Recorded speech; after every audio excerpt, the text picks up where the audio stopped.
بسم اللہ الرحمن الرحیم۔ ناظرین کرام، آج ایک مسئلہ میں بیان کرنا چاہتا ہوں اور یہ مسئلہ بہت اہم ہے۔ وہ یہ کہ ہم نے اپنی نوجوان نسل کو، اپنی اولاد کو یا طلباء اور طالبات کو ہم نے وہ تعلیم دلوانے کی کوشش کی ہے اور کوشش کر رہے ہیں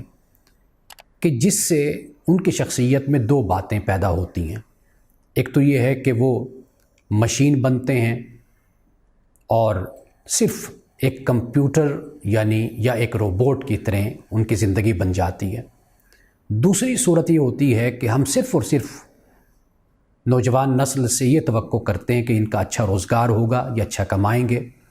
اور یہ ان کے پاس پیسے ہوں گے۔ ہم پہلے دن سے اپنے بچوں کو اور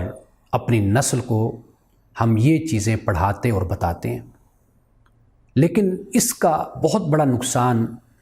آج بھی سامنے آ رہا ہے اور مستقبل میں بھی سامنے آئے گا۔ اس کا علاج یہ ہے کہ جہاں پر ہم اپنے بچوں کو کمپیوٹر یا سائنس سبجیکٹ یا دوسرے سبجیکٹ ہم پڑھاتے ہیں، اس کے ساتھ ساتھ ہم اپنے بچوں کو فلسفہ کے ساتھ، مذہبیات کے ساتھ، ادب و لٹریچر کے ساتھ بھی ہم ان کو متعارف کروائیں، اس لیے کہ یہ وہ مضامین ہیں، یہ وہ علوم ہیں، یہ وہ فنون ہیں کہ جس سے واقعی ایک انسان کی شخصیت پروان چڑھتی ہے۔ اگر ہم یہ چاہتے ہیں کہ ہماری نسل اور ہماری اولاد کی شخصیت ایک مکمل شخصیت بنے، نہ کوئی نفسیاتی مسئلہ ہو اور نہ کوئی ذہنی مسئلہ ہو اور نہ ہی ان کی شخصیت میں کوئی خلا رہے، تو پھر ہمیں یہ چاہیے کہ جہاں پر ہم اپنے بچوں کو جدید تعلیم دلوا رہے ہیں تو وہاں پر ہم اپنے بچوں کو ان علوم اور فنون سے بھی ضرور واقف کریں تاکہ وہ ایک مکمل شخصیت بنے، دنیا میں ترقی بھی کریں اور اس کے ساتھ ساتھ